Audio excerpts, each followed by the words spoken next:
Gospodin s vama.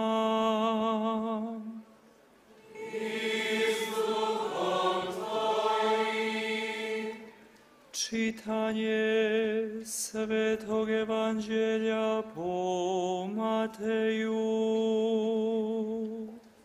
Slava tebi, Gospodine.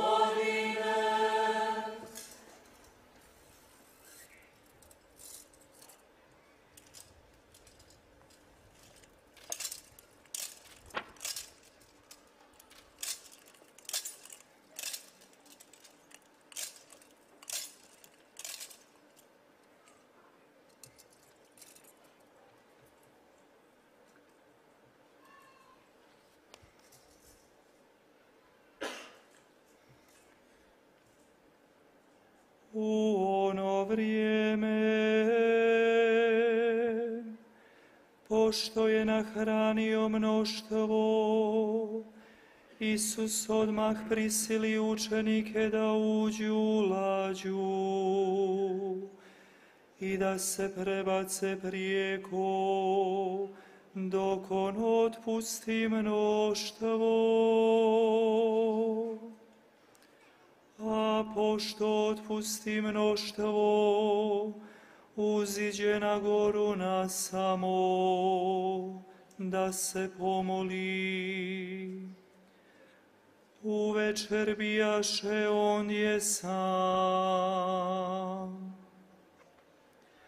Lađa se već mnogo stadija bila otisla od kraja, šibana valovima.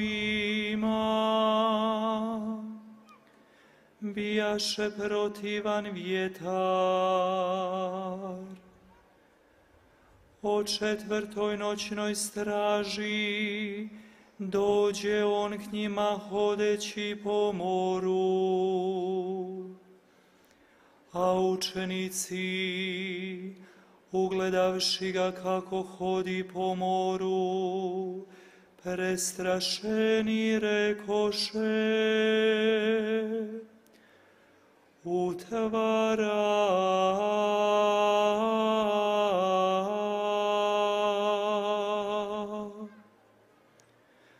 I od straha kriknuše. Isus im odmah progovori: hrabro samo, ja sam, ne bojte se.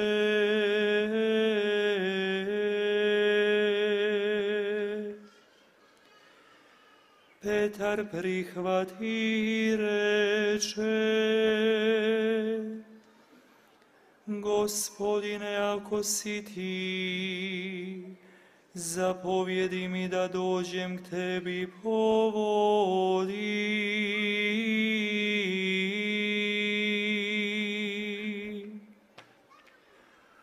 A on mu reče: dođi.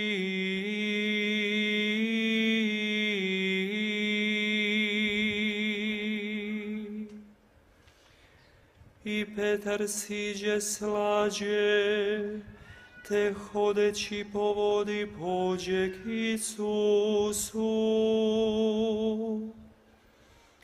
Ali kad spazi vjetar, poplaši se, počne tonuti, te krikne: Gospodine, spasi me.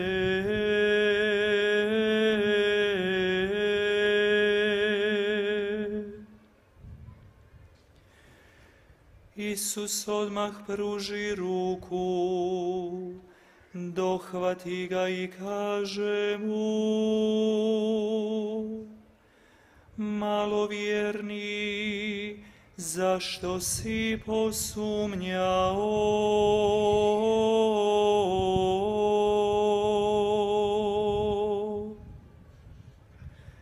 Kad uđoše u lađu, utihnu vjetar, a oni na lađi poklone mu se ničice govoreći: uistinu ti si Sin Božji.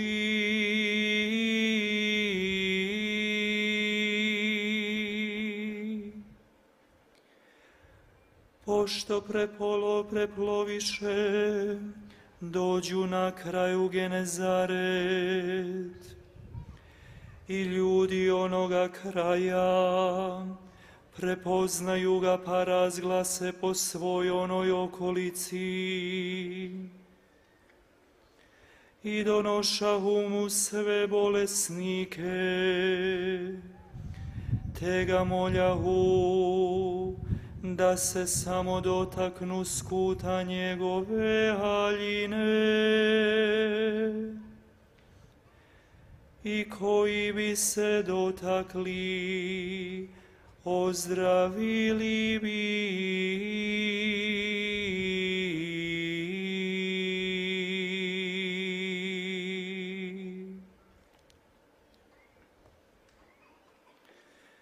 Riječ Gospodnja.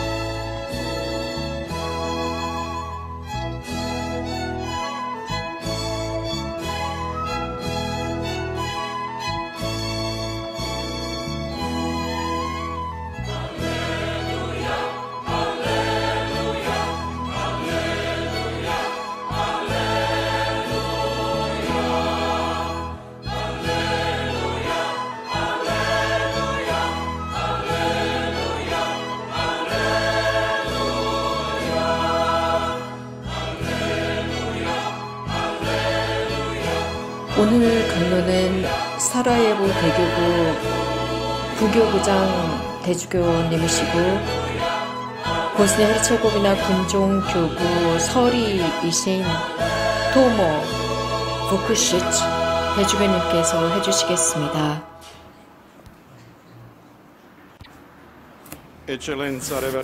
존경하는 대주교님들, 경청 순시관 대주교님,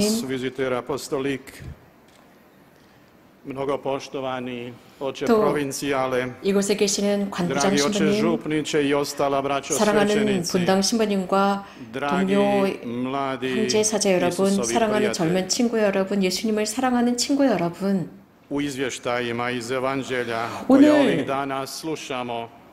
오늘 우리가 들은 복음은 그동안 들었던 복음과 연결이 되어 있습니다. 즉 예수님께서 갈릴레아 지역에 사신 공생활 중에 설교 말씀이십니다.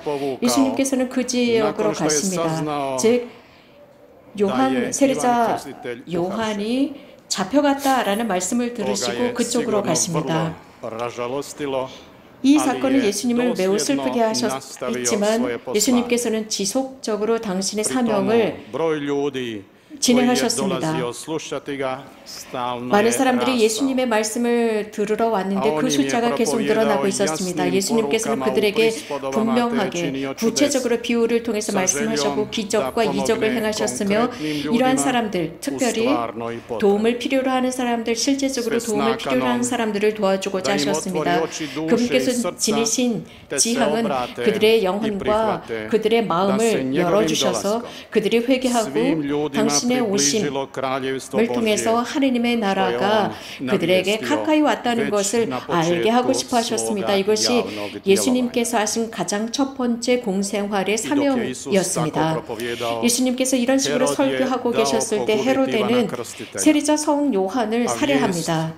이 소식, 이런 비극적인 소식을 들은 것은 예수님께서 갈릴레아 바다에서 들으셨습니다. 이 유대인들은 이 갈릴레아를 바다라고 호수라고도 불렀습니다. 혹은 티베리아 호수라고도 불렀고 겟네사렛 호수라고도 불렀는데 마을마다 다르게 불렀습니다. 세리자 성요한의 이러한 죽음은 예수님께 큰 충격을 주었습니다. 그래서 예수님은 어떻게 반응하셨을까요? 어제 복음에서 이것이 분명히 드러났습니다. 어제 마테오 복음에서 했습니다. 예수님은 그 말씀을 들으시고 떠나십니다. 배를 타고 떠나셔서 조용한 곳으로 갔습니다.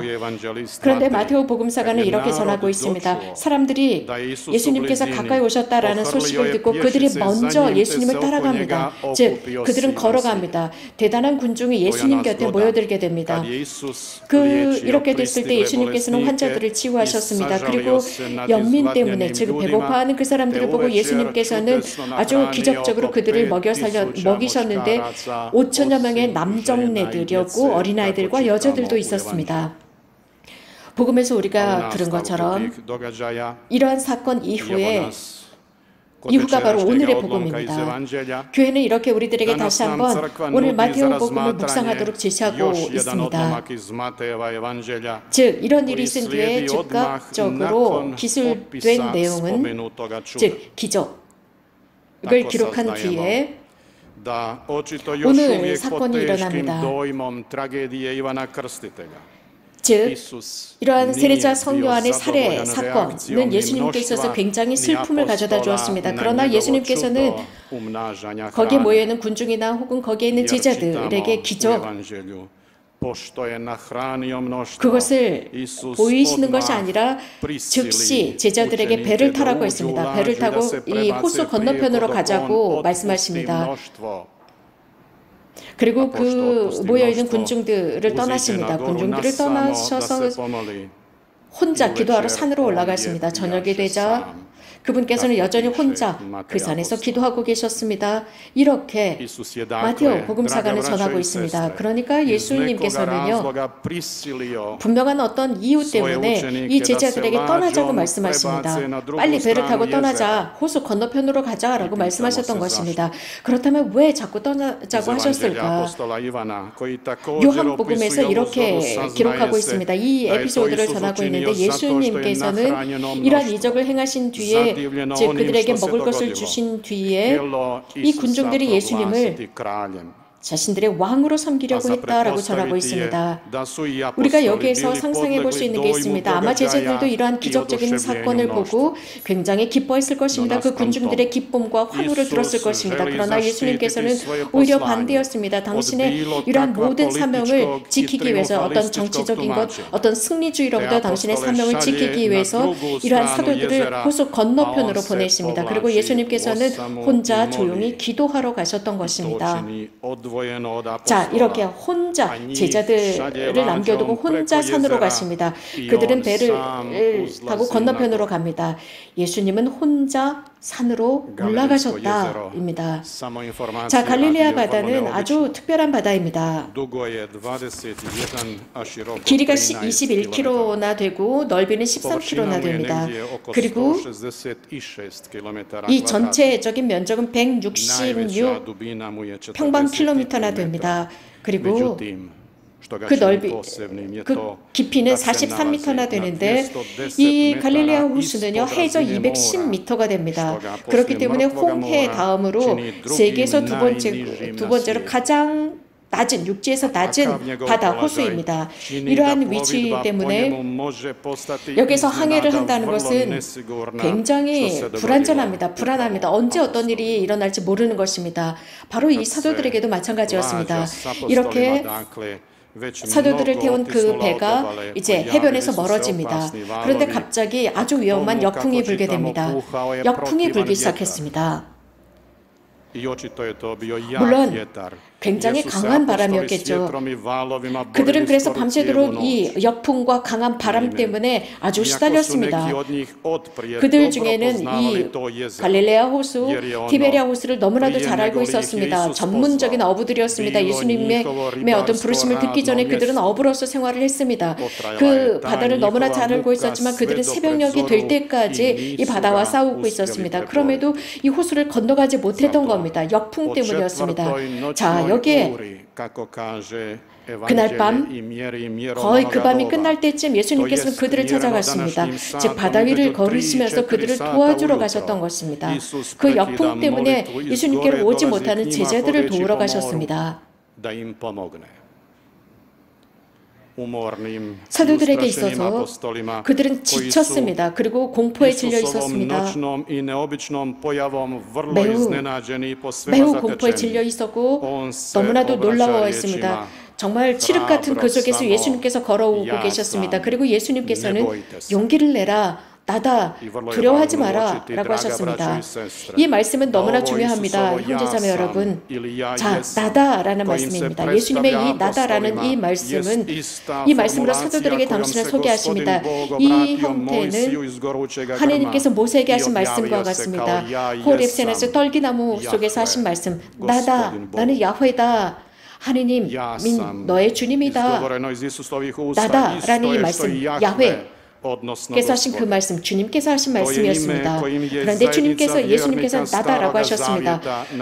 구약의 공동체, 그리스도 공동체는 야훼를 주님이라고 했습니다. 자신들의 주님으로 모셨습니다.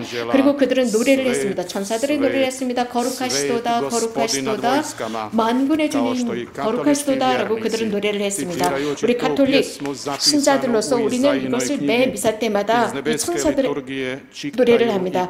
천상 전례를 행할 때마다 우리가 미사 중에 우리도 함께 노래하지 않습니까?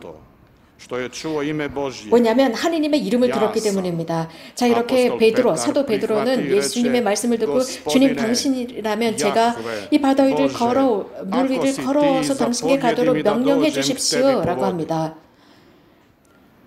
자, 이 속에서 예수님께서 그 역풍 속에서 예수님은 물 위를 걷고 계셨던 것입니다. 이것 자체는 기적입니다. 그런데 그 이상으로 여기는 예수님의 공현이라고 볼 수 있습니다. 사도들에게 드러나신 것입니다. 한편으로 이것은 베드로 사도가 자신의 신앙을 주님을 향해서 고백합니다. 예수님의 그 신성 앞에서 신앙을 고백하면서 주님,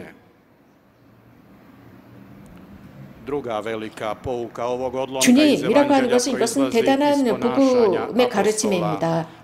이것은 제자들 쪽에서 일어난 일입니다. 특히 사도 베드로였습니다. 그는 예수님께서 당신을 계시하는 그 공연하시는 나다라는 말씀을 듣고 두려워하지 말라라는 말씀을 듣자마자 즉시 주님이라고 고백합니다.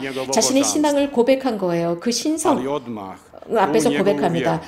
이렇게 자신의 신앙을 고백하자마자 아주 이 베드로의 최종적인 것이 등장하게 됩니다. 고백하자마자 의심이 들기 시작합니다. 만약에 라는 표현을 합니다. 만약에 당신이시라면 이라고 합니다. 그러자 예수님께서 나에게 오너라 라고 하십니다. 무리를 걸어오너라 라고 했을 때 베드로는 실제로 무리를 걷습니다. 그러니까 그는 잠깐 동안이나마 의심이 사라졌습니다. 그런데 갑자기 역풍과 바람이 불었습니다. 강한 바람이 불자마자 이 베드로는 즉시 두려워하고 공포에 질리면서 의심하기 시작합니다. 다시 의심하기 시작하자마자 그는 물에 빠져들기 시작합니다. 그리고는 즉시 그러자마자 예수님께서 손을 내밀어서 그를 잡아채십니다. 믿음이 약한 자야, 왜 의심하였느냐. 예수님의 이 이적은 항상 하나의 수단입니다. 즉 사랑과 보호, 도움을 필요로 하는 사람들을 향한 사랑과 보호였습니다. 그래서 그들이 어떤 어려움을 겪을 때마다 예수님께서 설교를 하시고 또 복음을 선포하는데 복음의 선포를 봉사하는 데 사용되었습니다. 그분의 이 이적은 항상 선을 위한 봉사였습니다. 섬김이었습니다. 이 경우에도 마찬가지입니다. 물을 걸으셨던 예수님께서 첫눈에 보았을 때는 즉 신성의 공현이었습니다. 드러남이었습니다. 예수님께서 이 기적을 행하신 유일한 이유였습니다. 그 뜻은 바로 이 기적이라고 하는 것은 제자들에게 아주 필요한 것이었습니다. 즉 자신들의 삶을 구할 수 있는 기적이었습니다. 이런 위험 속에서 예수님께서 자신들을 구해주셨으면 하는 기적이었습니다. 예수님께서 그들을 기적적으로 구해주셨습니다. 그런 위험으로부터 구해주신 거죠. 그러면서 그들은 예수님을 인정합니다. 당신이야말로 참으로 하느님의 아들이십니다. 라는 것입니다.